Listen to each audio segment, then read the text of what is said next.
একজন প্রবাসীর স্ত্রী স্বামীকে ধোঁকা দিয়ে পরকীয়া করেছে, তার উপর যে দুনিয়াবী বিপদটা নেমে এসেছে জানলে অবাক হবেন। বাংলাদেশের ঘটনা, একজন প্রবাসী ভাই, সে 10 বছরের মতো প্রায় প্রবাস জীবন কাটাচ্ছে এবং তার লাইফের পুরো যৌবন বয়সটাই কোরবানি করে দিয়েছে তার স্ত্রীকে ভালো রাখার জন্য, একটু ভালো কাপড় পরতে পারে যেন, একটু ভালো খেতে পারে যেন, তার বাচ্চাটা যেন একটু ভালোভাবে ভালো স্কুলে পড়ালেখা করতে পারে। এই জন্য বিদেশে খেটে খেটে বাসায় টাকা পাঠায়, নিজের রক্তকে পানি করে সে বাসায় টাকা পাঠায়। আর এই দিকে তার স্ত্রী যাকে টাকা পাঠিয়েছে সে ওই টাকাগুলো জমা করে অ্যাকাউন্টে, বিলাসিতা করে, আর ফোনে বিভিন্ন ছেলের সাথে কথা বলে, এক ছেলের সাথে রিলেশন করে, বাচ্চা আছে। ওই স্বামী জানতো না, বাচ্চা থাকা অবস্থায়ও সে গোপনে গোপনে রিলেশন করে সুন্দর সুন্দর কথা শোনায়। এই মেয়ে পটে যে বাচ্চাকে রেখে ওই যে 10 বছর যা টাকা পাঠাইছে, যে জায়গায় জায়গায় সেভিংস ছিল সব টাকা পয়সা, প্রায় টাকা পয়সা নিয়ে সে মহিলা বেগে চলে গেছে। বাংলাদেশের ঘটনা।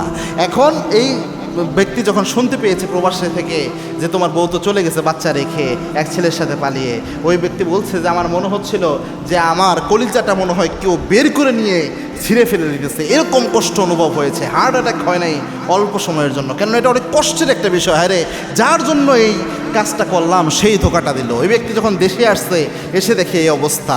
এই মহিলা, যেই মহিলা এই কাজটা করছে, বাচ্চাকে ফেলে রেখে আরেক ব্যক্তির সাথে চলে গেছে।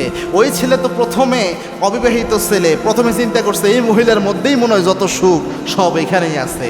যখন এই মহিলাকে একবার পেয়ে গেছে, বাচ্চাওয়ালা মহিলা, বাচ্চা ফেলে আসছে, পেয়ে যাওয়ার পর তখন আস্তে আস্তে কিছুদিন যাওয়ার পর এই মহিলাকে আর ওই ছেলের ভালো লাগে না। মনে রাখবেন প্রিয় বোনেরা, একটা ছেলে আপনার বাস্তবতার বাহিরে যে পাগলের মতো আপনাকে ভালোবাসতেছে, আপনার বাচ্চা আছে এটা জানার পরেও ভালোবাসতেছে, স্বামী আছে এটা জানার পরেও ভালোবাসতেছে, বুঝবেন এই ভালোবাসার মধ্যে ঘাবলা আছে। সে আপনাকে যতক্ষণ পাবে না ততক্ষণ এই পাগলামোটা তার থাকবে। একবার পেয়ে গেলে কতটুকু কদর থাকে, এটাই হচ্ছে আসল ভালোবাসা।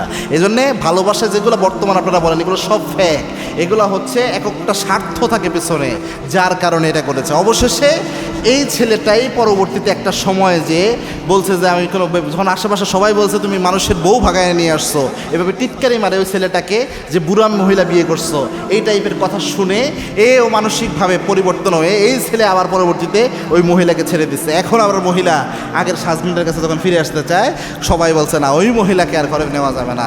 এই বাচ্চাটাকে নিয়ে ওই ভাই তখন একাকী করতেছে। এখন এই মহিলার অবস্থা দেখেন, না পারলো একুল ঠেকাতে, না পারলো অকুল রক্ষা করতে, দুই নৌকা পা দিলে যা হয় তাই ঘটলে, এবং নিজের গর্ভের সন্তান সেটাকে পর্যন্ত সে হারালো।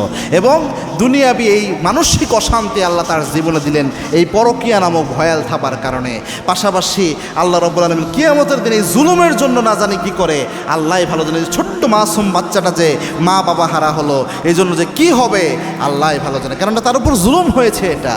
এবং কি আল্লাহর হাবিব জানিয়েছেন, জুলম জুলমাতুন ইয়াউমাল কিয়ামাহ, যারাই জুলুম করবে কিয়ামতের এই কঠিন ময়দানে, জুলুমের জন্য, প্রতারণার জন্য আল্লাহ রাব্বুল আলামিন কিয়ামতের দিন আসামি বানাবেন, আসামি বানাবেন। আপনি প্রতারণা করবেন, জুলুম করবেন, আর আল্লাহ এমনি ছেড়ে দিবে। ব্যাপারটা এত সহজ না।